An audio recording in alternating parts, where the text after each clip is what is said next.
Nuclear war को लेकर चर्चा तेज हो गई है। वो कैसे, आप रिपोर्ट में देखिए।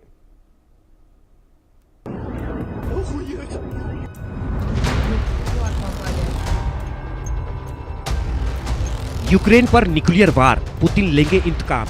न्यूक्लियर वॉर की तैयारी, ब्रिटिश कर्नल की चेतावनी। यूक्रेन पर रूस का पलटवार, जेलेंस्की ने लगाई शांति की गुहार। झुकेंगे नहीं पुतिन, यूक्रेन पर वार अंतिम।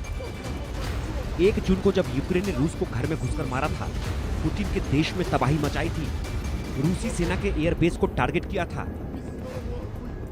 उस दिन से ये तो तय था कि पुतिन चुप बैठने वाले नहीं हैं। और कुछ ही दिनों बाद 6 जून को यूक्रेन ने पुतिन के गुस्से का अंजाम भी देखा कि किस तरह रूस के सैनिकों ने यूक्रेन में बम और मिसाइलें बरसाकर तबाही मचाई। रूस ने 452 ड्रोन और 45 मिसाइलों का इस्तेमाल कर राजधानी Kyiv, Chernihiv, Lutsk, Lviv, Sumy, Poltava समेत कई शहरों को निशाना बनाया, जिसमें यूक्रेन के राष्ट्रपति जेलेंस्की के मुताबिक 80 लोग घायल हुए और 6 लोगों की जान चली गई। रूसी सेना का ये हमला सिर्फ सैन्य जवाब नहीं, बल्कि रूस के लिए अस्तित्व की लड़ाई बन चुका है।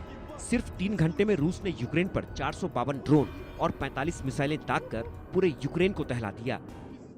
ये हमला यूक्रेन की ओर से रूसी एयरबेस पर किए गए ड्रोन हमले के जवाब में किया गया, जिसमें यूक्रेन ने रूस के अंदर तक पहुंचकर न्यूक्लियर कैपेबल एयरक्राफ्ट को नुकसान पहुंचाया था। जिसके बाद रूस के राष्ट्रपति व्लादिमीर पुतिन ने अमेरिकी राष्ट्रपति डोनाल्ड ट्रंप के जरिए चेतावनी दी थी कि अब जवाब तगड़ा होगा, और हुआ भी यही।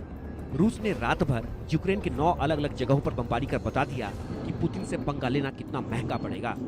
कुछ दिनों पहले ही जेलेंस्की ने रूस पर हमला करके दुनिया के सामने अपना दमखम दिखाया था, लेकिन जब पुतिन की तरफ से उन्हें बारूदी जवाब मिला तो जेलेंस्की एक बार फिर दुनिया से मदद की गुहार लगाने पहुंच गए।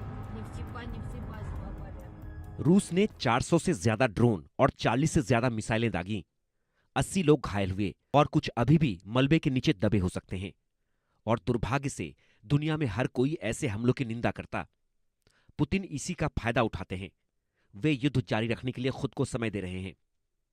रूस लगातार दुनिया की एकता में दरार डालने की कोशिश कर रहा है ताकि युद्ध के लिए दबाव को रोका जा सके।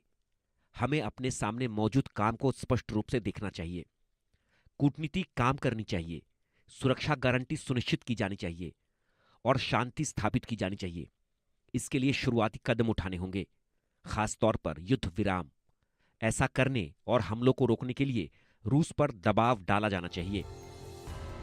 इसके साथ ही जेलेंस्की ने रूस की शांति वार्ता की शर्तों को पुराने अल्टीमेटम बताते हुए खारिज कर दिया, जिसमें यूक्रेन से 4 क्षेत्रों से सेना हटाने, पश्चिमी मदद बंद करने और नाटो में शामिल न होने की मांग शामिल है। दोनों देशों के बीच जारी जंग और पुतिन के गुस्से से एक बार फिर दुनिया में विश्व युद्ध की आहट सुनाई देने लगी है। दुनिया के कई देशों को महाविनाश की चिंता सताने लगी। पुतिन के रवैये को देखकर महातबाही का डर सताने लगा है, क्योंकि पुतिन का गुस्सा और उनका बदला लेने का तरीका किसी से छिपा नहीं है।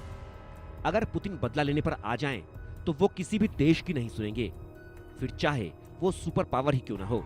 शायद ये पुतिन का बारूदी एक्शन ही है कि रूस के विध्वंसक कार्रवाई के बाद ब्रिटिश कर्नल रिचर्ड केम्प ने एक गंभीर चेतावनी दे डाली, जो यूक्रेन के साथ साथ दुनिया को भी डराने वाली है।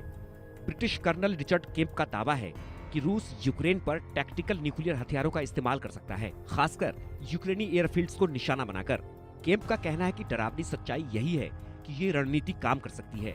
दुनिया के नेता यूक्रेन को लेकर न्यूक्लियर हथियारों का जवाब नहीं देंगे। उनका मानना है कि पुतिन इस तरह के चरम कदम उठाकर अपनी ताकत साबित करना चाहते हैं, यूक्रेन को मजबूर करना चाहते हैं कि वो हार मान ले। कर्नल रिचर्ड केम्प का ये दावा बेवजह नहीं है। वो बिना किसी कारण के न्यूक्लियर वॉर की बातें नहीं कर रहे। उनके इस दावे के पीछे ब्रिटेन में रूसी राजदूत की चेतावनी है। दरअसल ब्रिटेन में रूसी राजदूत आंद्रेई किलिन ने तीसरे विश्व युद्ध की चेतावनी दी है। उन्होंने ब्रिटेन पर यूक्रेनी ड्रोन हमलों में सहयोग का आरोप लगाया है। आंद्रेई किलिन ने यूक्रेन के ऑपरेशन स्पाइडर के लिए ब्रिटेन को आंशिक रूप से जिम्मेदार ठहराया और चेतावनी दी कि ये तीसरे विश्व युद्ध को भड़काने की कोशिश हो सकती है। इस तरह के हमलों के लिए उच्च तकनीक और जियो स्पेस डेटा की जरूरत होती है, जो ब्रिटेन और अमेरिका के पास है। दुनिया में तीसरे विश्व युद्ध के डर को इस तरह से भी समझा जा सकता है कि पिछले कुछ सालों में रूस ने कई बार न्यूक्लियर हमले की धमकी दी है। 2022 में रूस के टीवी चैनलों ने लंदन, पेरिस और बर्लिन पर न्यूक्लियर हमले की बात कही थी।